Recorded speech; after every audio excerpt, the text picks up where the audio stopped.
Hey, welcome everyone to another episode of our high level podcast called the Spotlight Sessions, where we bring in top experts and industry leaders around marketing, sales, and even software. As of now, if you haven't heard the word SaaSpreneur, we talk about software quite a bit.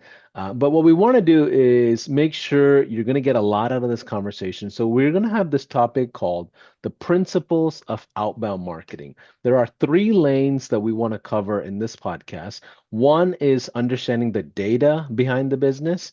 Then it's the customization and the personalization of the experience. And lastly, but not least, the nurture, the expansion of the business and how you really enhance the customer journey for anybody in the realms. But I want to introduce you to Solomon. If you haven't seen Solomon's Instagram ads or TikTok ads or Facebook ads, you're not in marketing yet. I swear I've seen your ads for at least a couple of years at this point. Solomon built a company called ClickX, and we now integrate with his business as well. And we see a lot of high levelers, really, really excited for this whole entire partnership. Solomon, before I go any further, what's your story? What's your background? How did you become a digital citizen? I know you've been doing this for 20 plus years or longer as an entrepreneur, but what's the story behind the brand? Yeah, absolutely. Thank you, Paulson, for having me on the podcast. So the first is getting out of college. The first thing I did is build websites sitting at a Panera Bread on a Saturday because I have school Monday to Friday.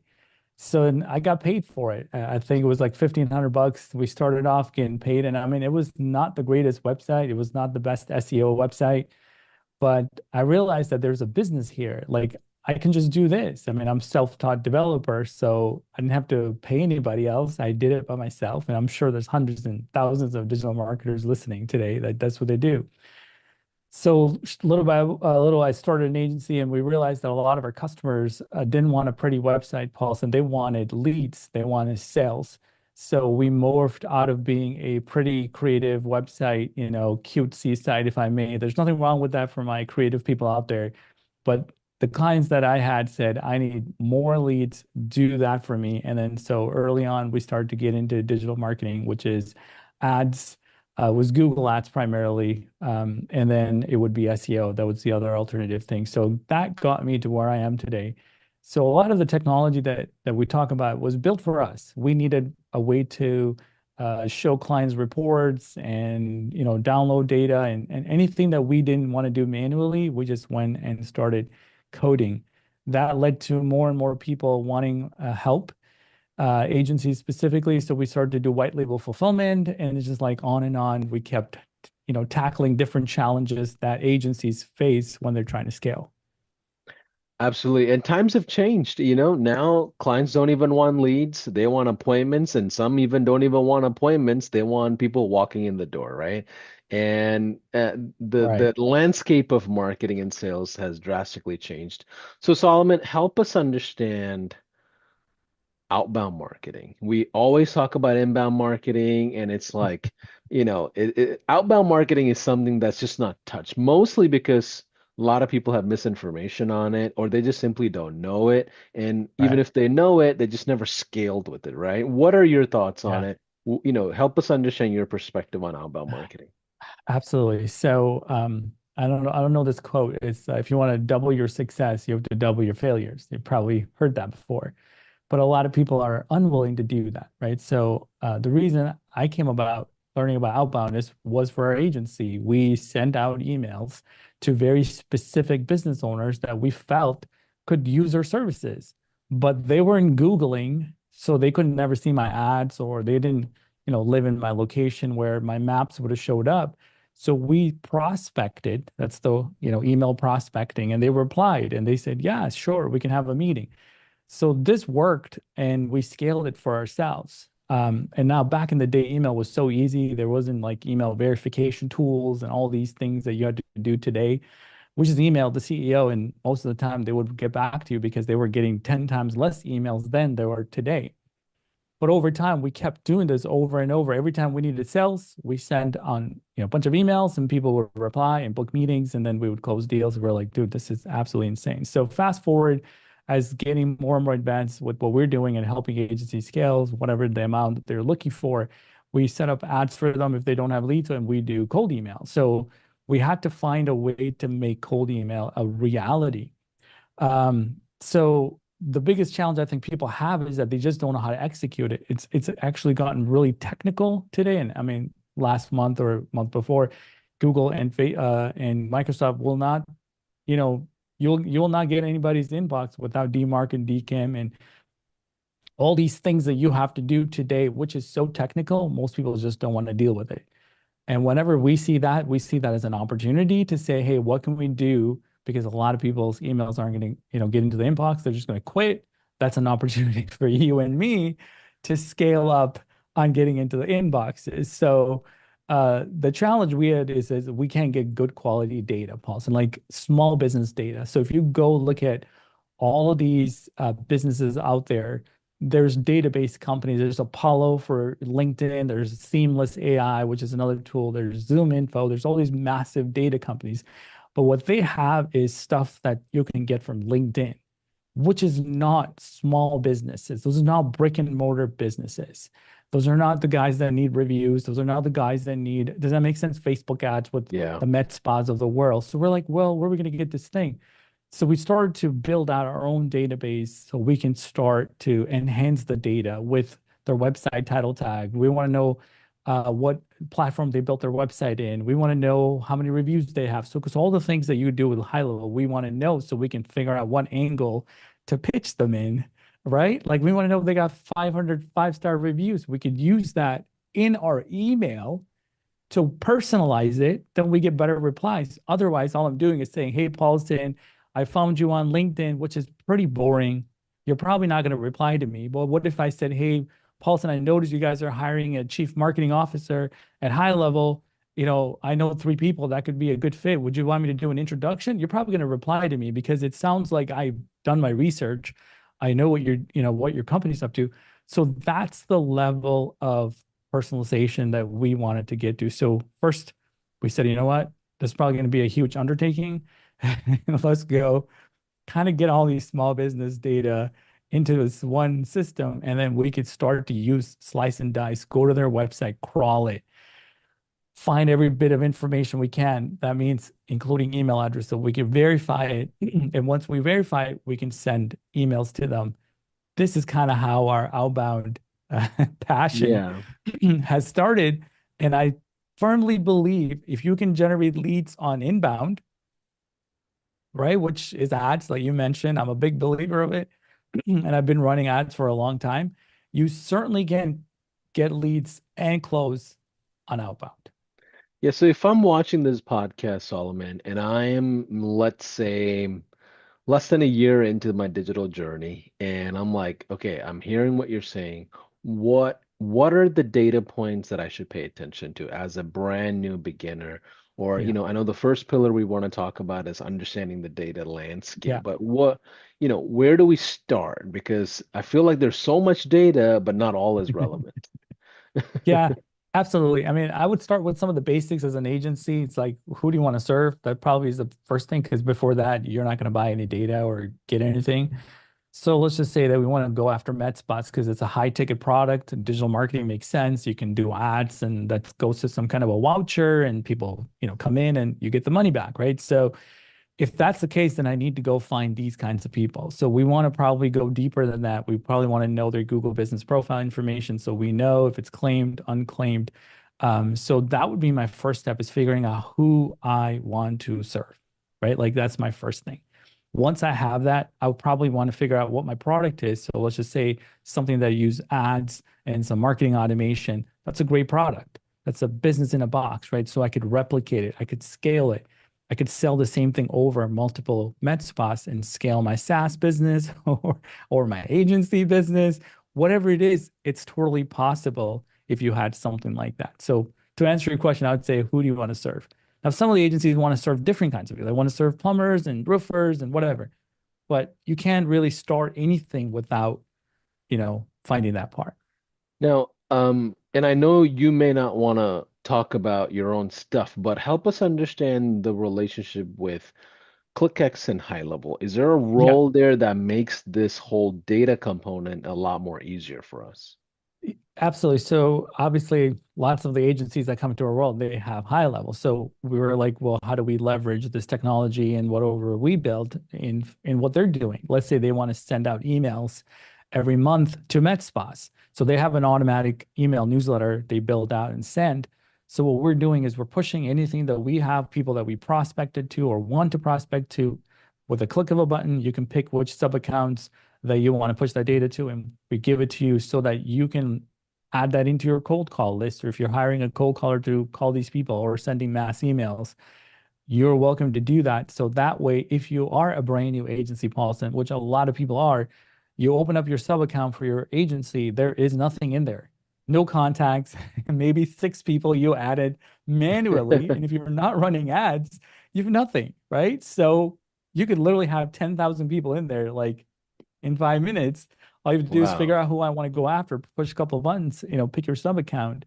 So we went through the whole process adding that. So it's easy now. Now you have 10,000 people. Let's figure out what you want to do with this information, right? Like, do you want to prospect them? Do you want to email them? So on. But that I think is invaluable. And I'm not a technical wizard, so help me understand at an elementary level, how is ClickX doing that? Is it scraping data? Is it pulling data from a certain Yeah. technology? Like how can I have 10,000 people on my contact list, like you're So saying? yeah, Where's that, we you know? we started off with like a bare bones data of like first, business name, address, phone number, kind of like NAP, if I may. Okay, And gotcha. then we enhanced it by going to these websites and adding things that we can add. Because our whole thing is like, if this data is as important as all of our agencies business collectively, it's billions of dollars, right? Everybody's making. So like think about that. How valuable is that? These people need marketing. At the end of the day, that's it. If they want to grow, they need to do leads, they need to get sales, they need to have something, they need to have a system, they want to outsource it. So it's really important for somebody to take ownership of that. And now if you go to these big guys and say, hey, I want a roofers list, they're going to give you 100 people in a state because there's only 100 people who made a LinkedIn company page, but there's 100 people in a zip code. Do you know what I mean? Or five zip codes, Mm, where you live. yeah, So there's nobody taking, I guess, that level for prospecting or for agencies to lead gen, right? So we kind of realized like if we really cared about small businesses, somebody's got to be doing this thing because scraping is great until something breaks, it yeah, doesn't work anymore, and then also the information gets outdated. So we're like, okay, well, we could always enhance this data, but we know that a lot of agencies come into our world and they say, I want med spas. So we're doing the same thing over and over. Next yeah, thing says, I need plumbers. I'm like, we just did that last week. We might as well store and clean. Why do all of this stuff, right? Over and over. So, Paulson, we take a picture of their website. We store a picture of their website in our database. So I can send a photo of their website in the body of the email to let them know, like, hey, I was on your website and here's a like a little yeah, picture. Even though it's pretty corny and cheesy, like, why would I want to see a picture of my own website? Well, everybody else's email is plain text. My email comes out a little bit more, you know, a bit more HTML. creative. You know what I'm saying? Yeah, exactly. So we kept finding more ways to make our email stand out. And that's what I mean that the data is so important. It's so Yeah, important because, like I said, everything about the person that they care about most is them. The business owner all day long thinks about them and their business. So when I go and start pitching my services to them, they don't want to hear it. But if I start pitching them about them, they'll be happy to reply to you, right? They'll be yeah, happy to take a call. So that's what I say. You want to have double the success. You got to have the double the fit. I've sent a lot of emails. It was me that didn't get anywhere. So we said, you know what? We got to flip the script. This is not about me. This is about them. So the questions we ask are, if we know that they posted a job, Paulson, with someone we keep, we have a whole jobs database, people who post jobs. We will send an email to the CEO of the company who posted a job saying, hey, we noticed that you posted a job for a marketing consultant. I'm curious, what are you looking to do? Do you think that email will get a response? Or if I tell them, hey, Paulson, um, I do lead generation and I've been doing it for 12 years. Like what email is going to it's very simple, but it's hard to execute, right? So we find this data component be the most valuable piece. I love it. And I think this is going to really change the game for a lot of high levelers because a lot of people have advanced, prospecting knowledge and some are starting out and they don't have to start from scratch, right? So I think it's going to be a really interesting play here. So let's talk about the second pillar, which is personalization and customization, and help us Yeah. understand what you mean by that and how does that affect the business as a whole in general.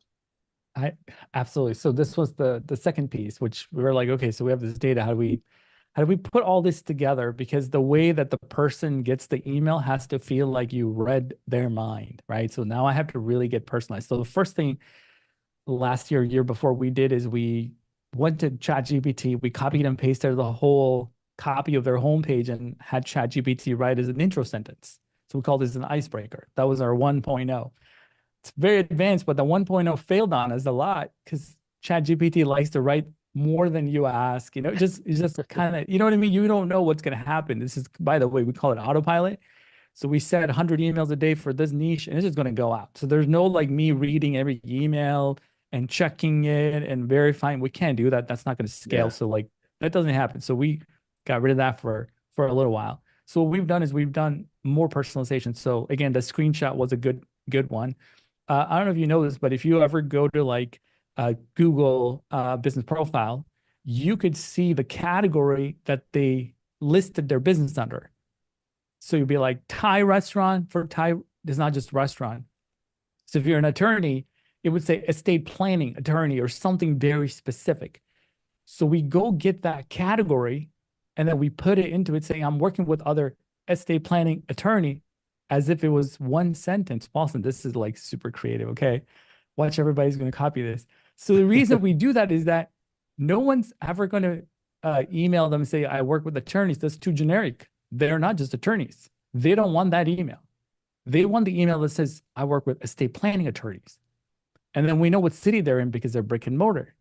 Then we say, hey, we got one spot open in this little town that you live in. So feel like this guy knows my category, what's this, sticks a picture, all these randomness, but it comes out together really, really nicely. They say it can't be like automated. Just no way. This looks real, right? But it is real.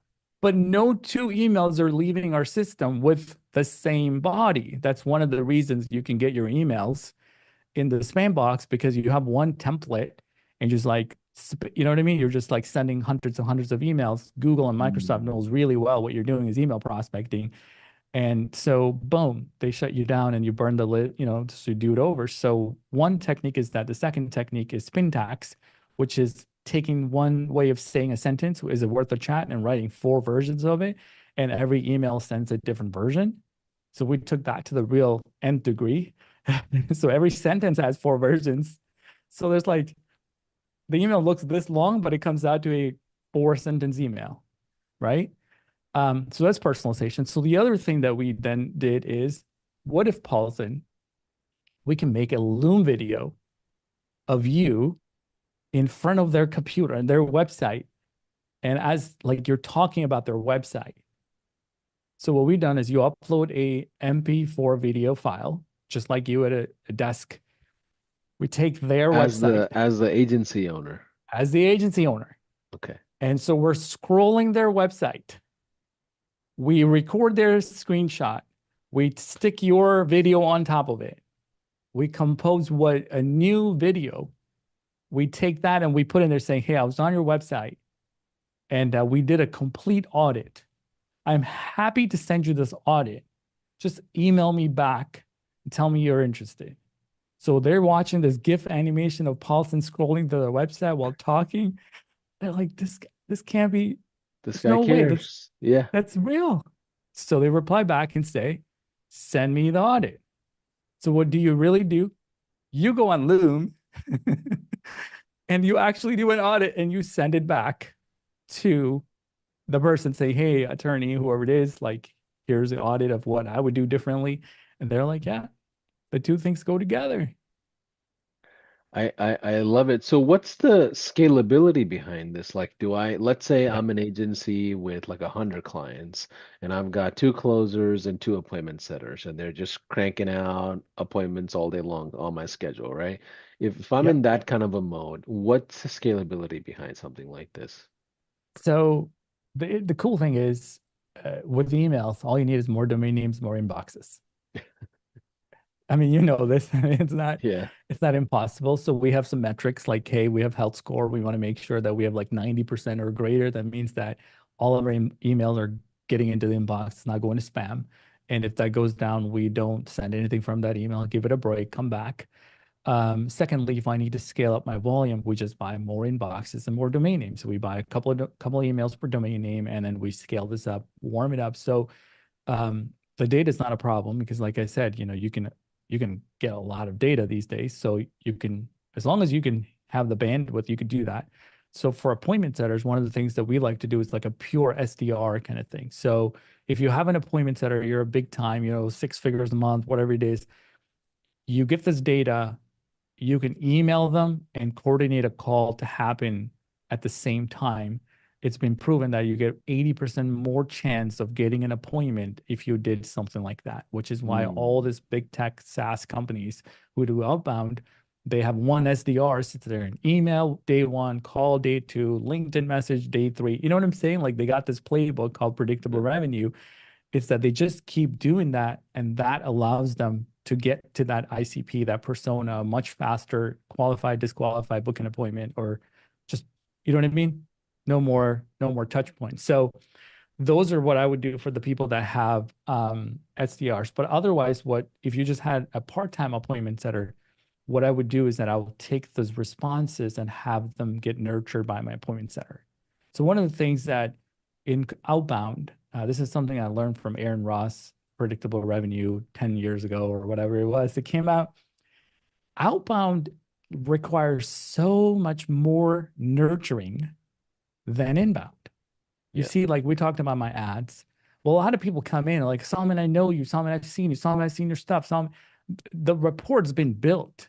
They seen me and retarget, and they've like whatever it is, right? They get fall into your little funnel, and they're just seeing ads on top of ads every day. You just see ads. So what happens is that they feel like they know you. They feel like they've seen you before, or Yeah, I whatever it mean, is. I, So the I felt rapport. like I was sitting on the passenger seat as you did the videos on as you're driving. Like I remember these ads, I'm telling you. Thank God for my media team. Like they just bust out ads all the time. I got a text message from a guy. He said, "Hey, I just saw your ad on X." I was like, "Oh, cool. How you doing?" Literally just like 30 minutes ago. So I'm a big believer of ads. And if you're in marketing, you got to learn how to do really good marketing. That's just my baseline. That's like you can't be a bad marketer and be in marketing. Just don't do that. Make us all look good. So the report is not there for outbound. So you got to build rapport. So oftentimes what happens is that people have short mindset. Like, oh, I got a positive yes.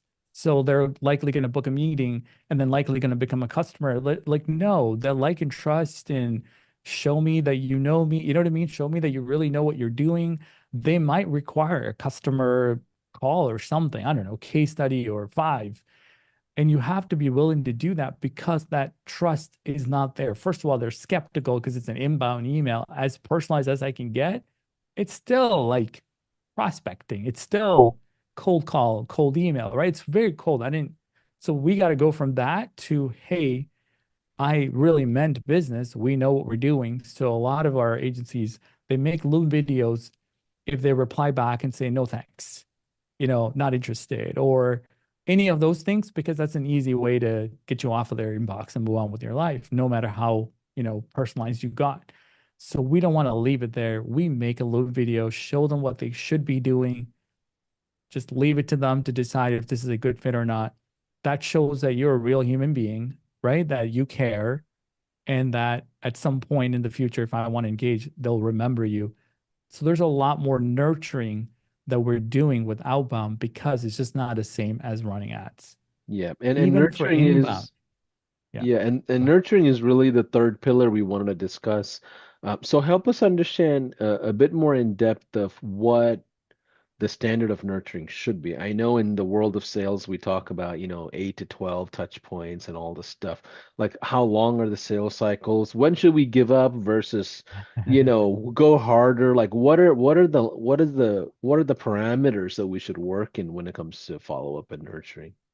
Yeah, so Marketo did a study. They found out that the leads that you nurture, they're going to buy 50 to 50%, 50 times better or 50% higher chance of you closing than the ones that you do. And also it's 33% or so less. So it costs you less to close a client that is nurtured than the one it is not. There was also another study that the leads that you nurture, they buy the sale is bigger. They're buying a bigger ticket item than a lead that was not nurtured. So like you can go, if you were selling high level from 97 to a $1,500 ticket to the conference or a mastermind because you nurture the lead, which is what a lot of agencies do really well, right? Agencies generally, they sell high ticket, but it took a month or two or three. So when you don't nurture it, you're risking the chance of closing the deal at all because that like and trust is just not there. Again, people are just skeptic in general, which is why we love ads. Because, like I said, I'm nurturing people without even knowing I'm nurturing people. I don't know who's seeing the ads, but someday they're going to fill out the form. But by then, they're familiar with the brand. They know what it is. They've probably been to a webinar or two. So it's not a pressure sale. But in the outbound world, there is nothing like that. We're not inviting them to a webinar. We're not inviting them to anything. They're not downloading an ebook, right? They're not doing anything. So you're going to have to give your time, send them Loom videos, recommendations, things that they could be doing in the meantime while they're still thinking about whether or not they want to work with you. So I think for me, that nurture component is probably the one that a lot of people have missed in their cold email. Maybe they got some success, but they never nurtured it the same way that I'm talking about. That has led them to getting poor results. Whereas if you put nurturing systems in front, reaching out to them, texting them, which by the way, I'm a big proponent of. I'm like, they text everybody else. Like, we want to be their friend. Yeah. We don't want to be just Zoom meetings because that's too professional. And that means that we're not quite there yet, right? They don't feel like we could approach them or they can approach us. We want to build that trusted advisor. So it's more of a sales thing. Like, I want them to be treating me like a trusted advisor, not a salesperson. Because when they talk to salespeople, the resistance is up all the way. They won't tell you their problems. They don't tell you the real problems. Do you get what I'm saying? They give you surface level Yeah. problems. They don't give you a real budget. But Paulson, you've been in agency world before, but you know those customers that trust you, they'll tell you right out of the gate, we can spend 5,000 or 3,000 in ads, or the last agency was charging me this. They tell you what they were charging you. Not keeping it a secret is because they trust you. So they were telling you like, hey, the last agency was 2,500. We'll be okay around there. Like, you heard those Yeah. same phrases. That means that you were able to build that rapport. They trust you so much that they're willing to tell you. People have sent me proposals. Here's the proposal. I was Yeah. like, oh, all right. I see what they're doing. So why? Because they trust you. And the other salesperson, the other company could have done exactly what you do, but they didn't take the time to nurture the relationship to feel like the way they feel with you or I or whoever it is. So I think that's really important because you can get the technology right. You can get the personalization right. You can get the data right. But then if you screw that part up, you're probably not going to close anything. It's not just about outbound, it's inbound too. So we try to go as deep as we possibly can. And I mean, I think a lot of uh, online business people do a great job messaging them on Facebook and you know what I mean? Like they go off of like the emails into more personal territory, which I think is a good idea if you can scale it. Because you do have hundreds of relationships to nurture. So I don't know what Yeah. works. Yeah. Um, but to me, I found that part is one of the most important because by then they'll forget how they met you. They'll forget if it was inbound, outbound, referral. They forget everything. They're just like, oh, I have a guy. It's Paulson, right? Like I have a person. It's JB. JB's my guy. Right. That's where you want to be. Yeah, absolutely. So let's go a little further into differentiating with the spirit of prospecting. Let's Yeah. differentiate the mentality an agency owner should have versus like a SaaS oriented SaaSpreneur should have?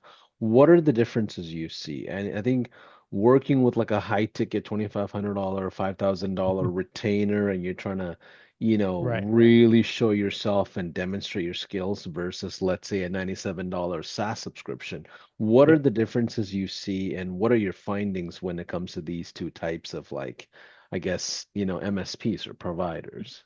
Yeah. So the first one is the one we have the most experience in because that's how we built our agency, right? We just emailing people or running ads, getting them to do a strategy session, and you show them what they don't know.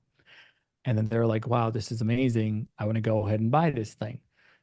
The other kind of leads, the ones that you're emailing and giving them the software side, you're not going to get $2,500. It'll take you 25 months because you're doing $97 to get there. So your CAC or customer acquisition cost has to be like a lot less.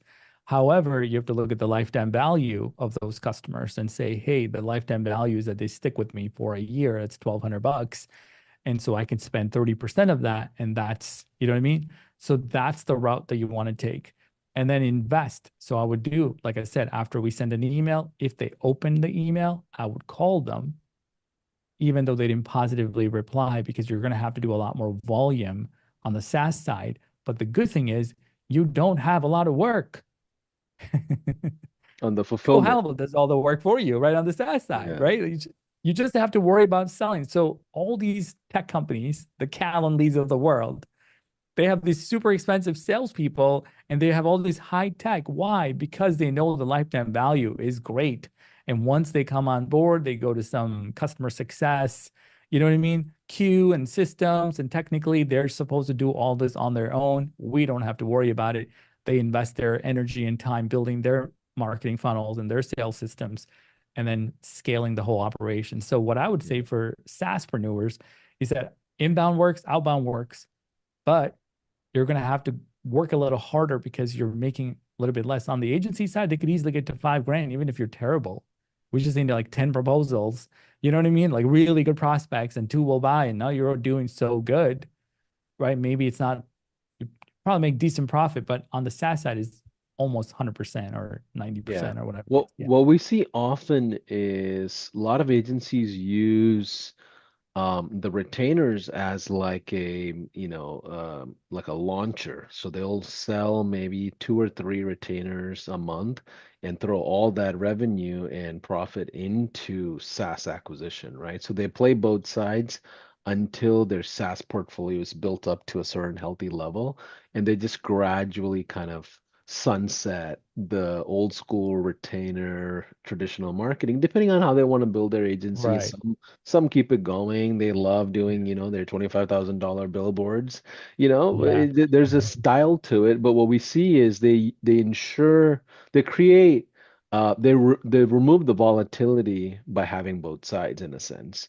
Yeah. I, Now, go ahead. I'm a big fan of the low ticket because, like I said, when you lose a $2,500 client or a $5,000 client, that's a big hit. You're like, ouch, that hurts, right? But if you lost someone that's $99, like, yeah, I'm gonna get that back in like 2 weeks or Yeah, today, or whatever. It doesn't really matter, right? It's like it's not yeah. going to be that big of a loss. So I totally get it. I think it's more scalable. And when you have such a low ticket item, there's going to be a lot of people who just doesn't even know like what's the $99 for. It's like, oh, it's the website, it's this, it's that. They justify it emotionally and they're just like done with it. They don't even care what it does, as you could probably imagine, right? Oh, it's the email automation. Oh, we need that.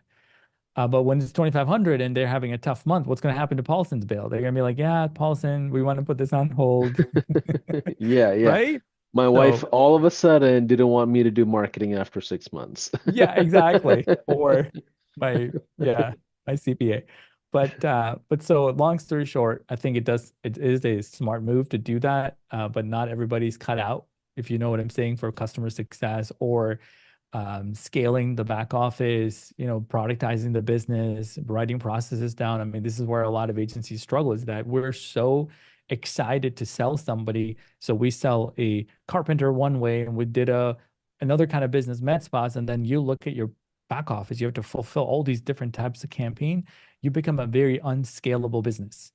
on the Yeah. fulfillment side, right? That's the biggest challenge I see with agencies is that they themselves built a job, they can't really scale.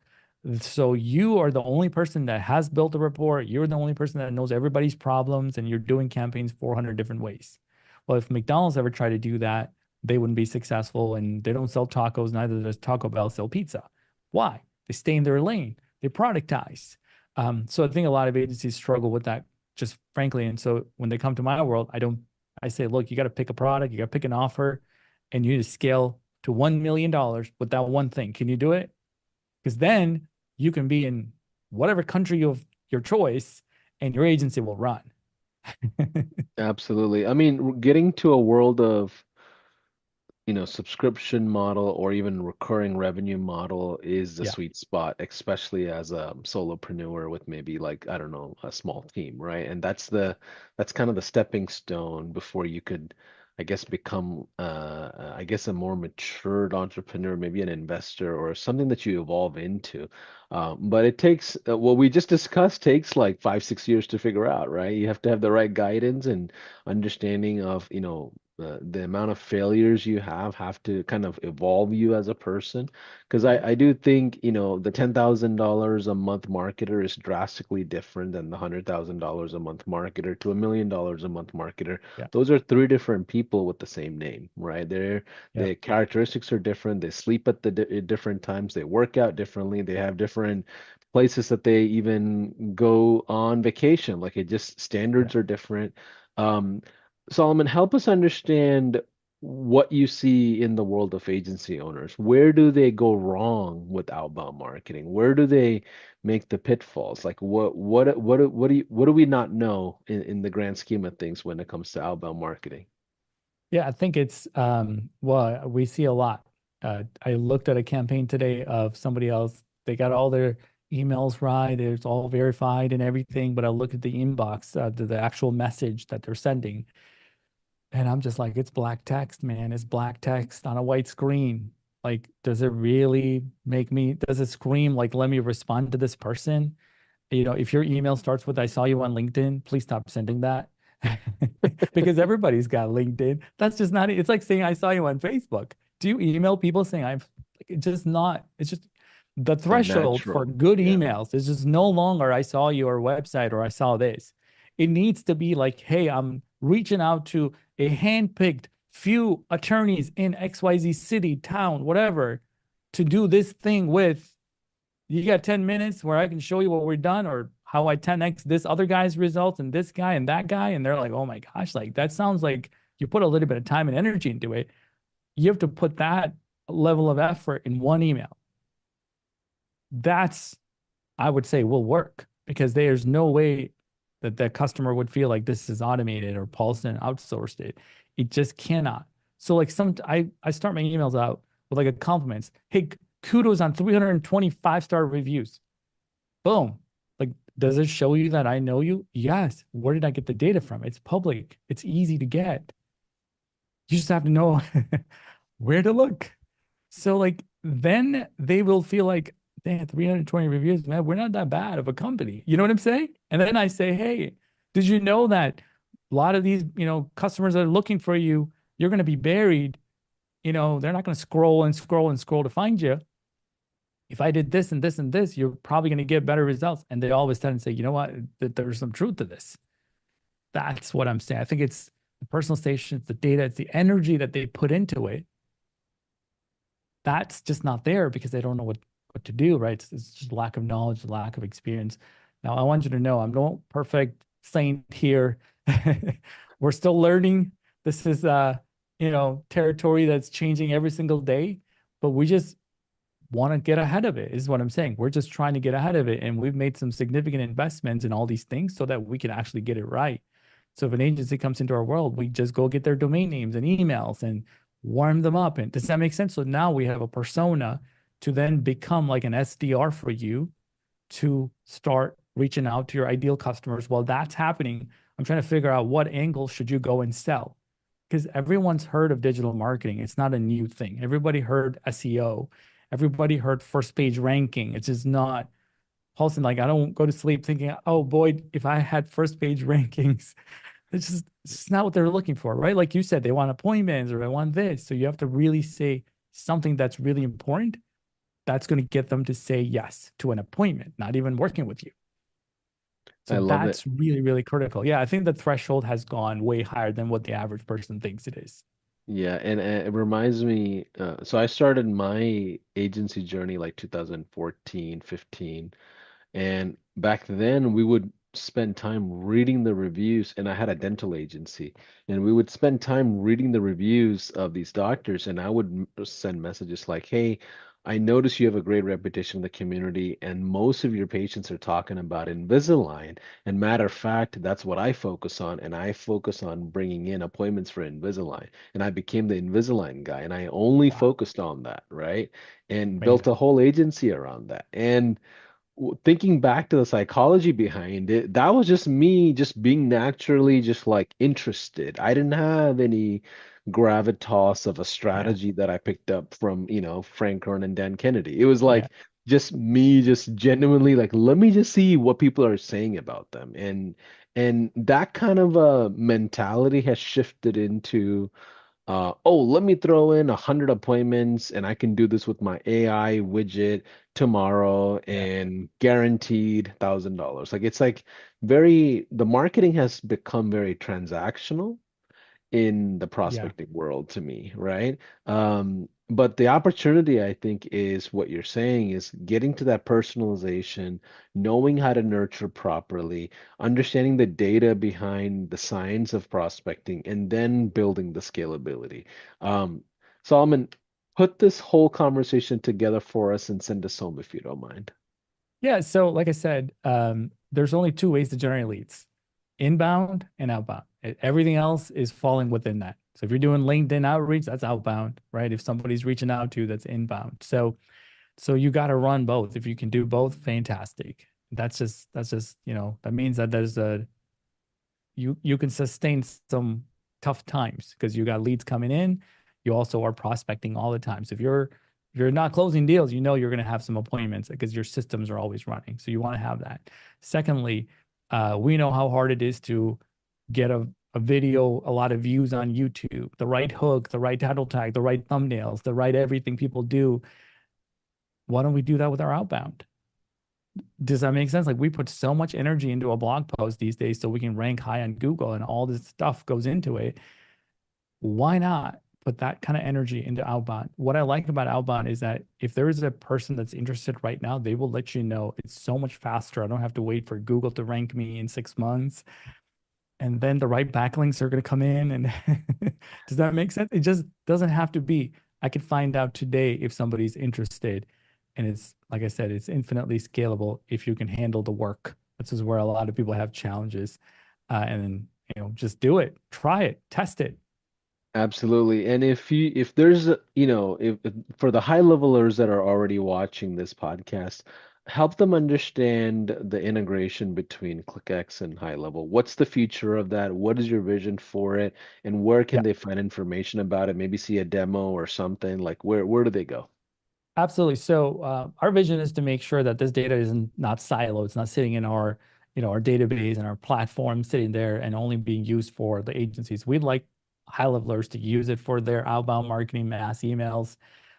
So we'd like them to download it and run it, upload it to Facebook ads so that the algorithm can get better at showing your ads to these businesses, which I said is really hard to get small business data. So we built a very simple integration. So you just go to your ClickX account, you just literally click integration and say high level, and then you log in and you see all the sub accounts.